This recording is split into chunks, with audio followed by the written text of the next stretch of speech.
I try to come here whenever I can, every year.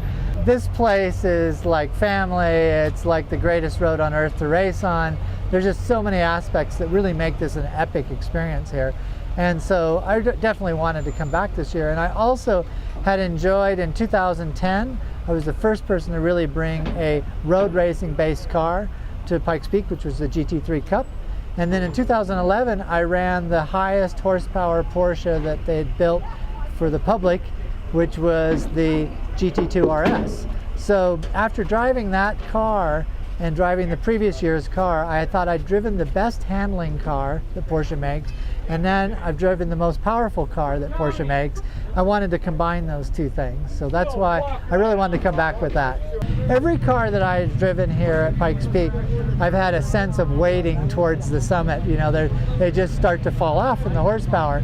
And in this case, this car was able to build sea-level horsepower all the way to the summit, and it was absolutely phenomenal to drive.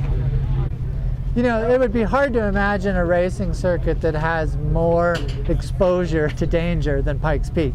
We have 1,000-foot drop-offs, we have 156 turns, we have anything from 30-mile-an-hour turns to 140-mile-an-hour turns. It's a combination of things that you don't find anywhere else in the world in one circuit. And then combined with the fact it goes up a mountain, so you're constantly exposed against cliffs and big drop-offs and everything like that. It's a very complex mountain when you start to think about safety.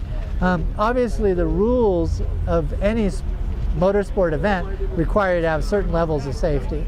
I think the thing that is there's also a comfort level in using that safety. Anything from belts, even when you leave the line, you don't need belts that you're adjusting and fizzing and feeling like they're loosening up while we're driving and things like that. You don't need that. And in the same way, you don't, yes, you have a roll cage around you, but you need to know that, it's kind of in a way that's not encumbering what you're trying to do. And I think that, the actual place you sit in the car is extremely important. The seat that surrounds you, that's the closest thing to you. And it's funny because I have a thing where I tell my crew, don't ever move the seat once it's sitting there, because I have such a driving position. I know where the steering wheel, I know where my legs hit and how my feet hit the pedals and everything. And the last thing you want to do is second guess of whether that seat's in the right place. But that's how important the seat is to me. And I think that, the new standards that are required in the seats with the wings for head protection and the way they fit you, and I find that when you settle in there, a comfortable position in a seat that delivers safety from the highest level is extraordinarily important, because so much of the feedback of what you're doing is coming through the seat, and so much of the comfort of that seat is played out in how it holds you.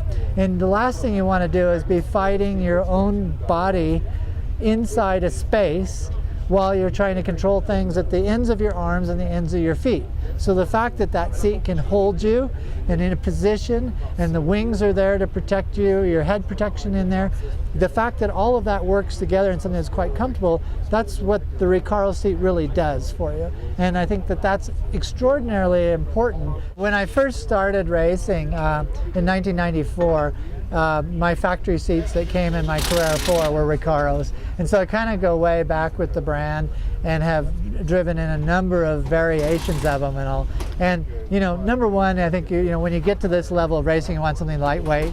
And, as soon as I saw the texture on the back of it, I knew I had a lightweight seat, so that was a nice thing. The other side of it, too, is, as I said, it's the position you drive from. And I found, as soon as I sat in the seat, it felt like home. It's always felt that way to me in RECAROs. And I think that, the fact that we can come up here to a place like Pikes Peak with all the exposure, all the big drop-offs, know that you're in this extremely safe capsule, and at the same time have a space that you can translate what the information that's coming through your eyes, hands, and feet into driving faster and faster, it's really a good thing.